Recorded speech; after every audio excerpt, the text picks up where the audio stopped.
আপনারা দেখছেন সাবেক জনপ্রশাসন মন্ত্রী ফরহাদ হোসেনকে কিন্তু আদালতে নেওয়া হচ্ছে এবং সেখান থেকে দর্শক আদালতের প্রাঙ্গণ থেকে আপনাদেরকে সরাসরি দেখানোর চেষ্টা করছি। ফরহাদ হোসেনকে রিমান্ড আবেদন নেওয়া হয়েছে এবং 7 দিনের রিমান্ড চেয়ে পুলিশের পক্ষ থেকে কিন্তু আবেদন করা হয়েছে এবং সেই রিমান্ড শুনানিটি এখন অনুষ্ঠিত হচ্ছে এবং খুব অল্প সময়ের মধ্যেই সেই রিমান্ড শুনানিটি শেষ হতে যাচ্ছে এবং আমরা সরাসরি আপনাদেরকে জানিয়ে দিতে পারবো ঠিক কতদিনের রিমান্ডে নেওয়া হলো ফরহাদ হোসেনকে। দর্শক আপনাদেরকে বলতে চাই, আদাবর থানায় গার্মেন্টস কর্মী রুবেল হত্যাকাণ্ড পরিপ্রেক্ষিতে যে মামলাটি হয়েছে সেই মামলায় কিন্তু সাবেক জনপ্রশাসন মন্ত্রী ফরহাদ হোসেনকে কিন্তু রিমান্ডের জন্য আবেদন করা হয়েছে এবং 7 দিনের রিমান্ড চেয়ে পুলিশ তারা আবেদন করেছেন এবং সেই আবেদনের পরিপ্রেক্ষিতে কিন্তু এখন রিমান্ড শুনানি অনুষ্ঠিত হচ্ছে এবং খুব অল্প সময়ের মধ্যে রিমান্ড শুনানিটি শেষ হবে এবং আমরা জানতে পারবো সাবেক জনপ্রশাসন মন্ত্রী ফরহাদ হোসেনকে ঠিক কতদিনের রিমান্ড মঞ্জুর করা হয়েছে। দর্শক আমি আপনাদেরকে দেখানোর চেষ্টা করছি আদালতের 28 নং এজলাস থেকে কিন্তু সাবেক জনপ্রশাসন মন্ত্রী ফরহাদ হোসেনের কিন্তু রিমান্ড শুনানি অনুষ্ঠিত হচ্ছে এবং এই রিমান্ড শুনানিতে কিন্তু অংশ নিয়েছেন বাদী বিবাদী পক্ষের সকলেই এবং এখন রিমান্ড শুনানি অনুষ্ঠিত হচ্ছে। খুব দীর্ঘ সময় ধরে রিমান্ড শুনানি অনুষ্ঠিত হচ্ছে এবং এই রিমান্ড শুনানি খুব অল্প সময়ের মধ্যেই শেষ হতে যাবে বলে আমাদের বিশ্বাস এবং আমরা খুব অল্প সময়ের মধ্যে আপনাদেরকে জানাতে পারবো ঠিক কতদিনের রিমান্ডে নেওয়া হলো সাবেক জনপ্রশাসন মন্ত্রী ফরহাদ হোসেনকে।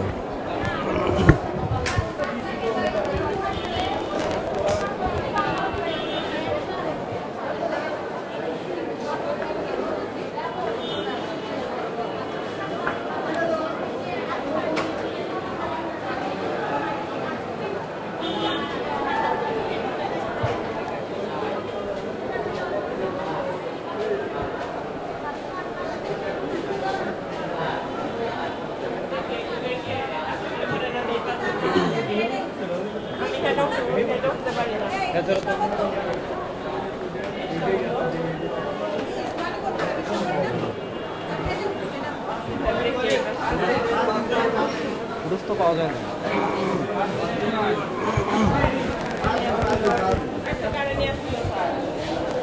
দর্শক এজলাসের বাইরে থেকে কিন্তু একটি আওয়াজ আসছে, সেটি হলো 5 দিনের রিমান্ড মঞ্জুর করা হয়েছে মামলার এজাহারভুক্ত আসামি ফরহাদ হোসেনকে। দর্শক এখনই কিন্তু ফরহাদ হোসেনকে আদালত থেকে বের করা হচ্ছে এবং আপনারা জানতে পারবেন খুব অল্প সময়ের মধ্যে ফরহাদ হোসেনকে ঠিক কতদিনের রিমান্ড মঞ্জুর করা হলো এবং বলা হচ্ছে যে 5 দিনের রিমান্ড মঞ্জুর করা হয়েছে। দর্শক আমি আপনাদেরকে দেখাতে চাই যে সাবেক জনপ্রশাসন মন্ত্রী ফরহাদ হোসেনকে কিন্তু আদালতের প্রাঙ্গণ থেকে কিন্তু বের করা হচ্ছে এবং খুব অল্প সময়ের মধ্যে তাকে কিন্তু এখান থেকে নামিয়ে নেওয়া হবে এবং এখান থেকে নামিয়ে তাকে কিন্তু নেওয়া হবে সিএমজিতে অর্থাৎ গারদে এবং সেখান থেকে কিন্তু তাকে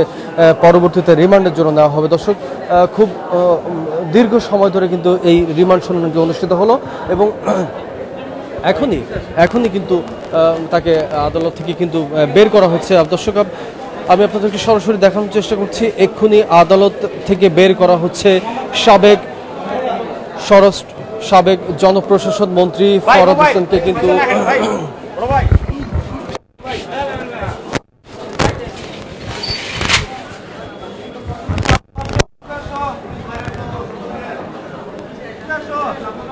আসেন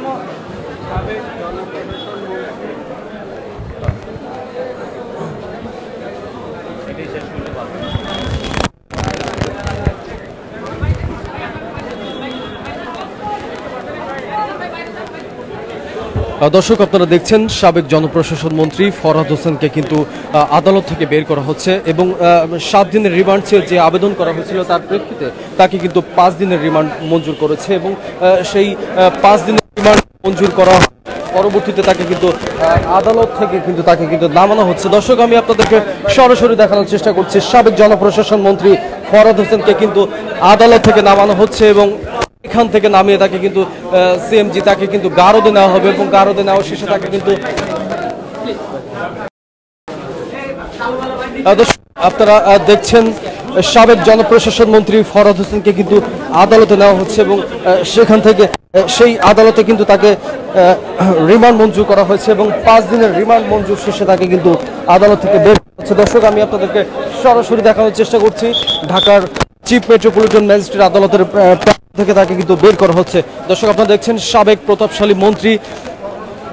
ফরহাদ হোসেনকে কিন্তু আদালত থেকে বের করা হচ্ছে এবং বাইরে তুমুল বৃষ্টিপাত এবং এই বৃষ্টিপাত উপেক্ষা করেই কিন্তু ফরহাদ হোসেনকে কিন্তু আদালতের প্রাঙ্গণ থেকে কিন্তু করা হচ্ছে। দর্শক আপনারা দেখছেন এখান থেকে কিন্তু সরাসরি প্রিজন ভ্যানে ওঠানো হচ্ছে এবং বৃষ্টিপাতের কারণে তাকে কিন্তু অন্যত্র নেওয়া হয়নি। দর্শক আমি যদি আপনাদেরকে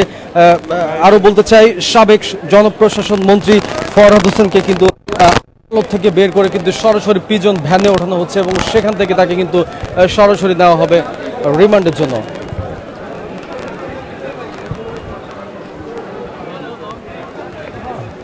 দর্শক সেখান থেকে ঘুরিয়ে তাকে কিন্তু আবারও গারদের দিকে নেওয়া হচ্ছে। দর্শক আপনারা দেখছেন সাবেক জনপ্রশাসন মন্ত্রী ফরহাদ হোসেনকে কিন্তু নেওয়া হচ্ছে। দর্শক আপনারা দেখছেন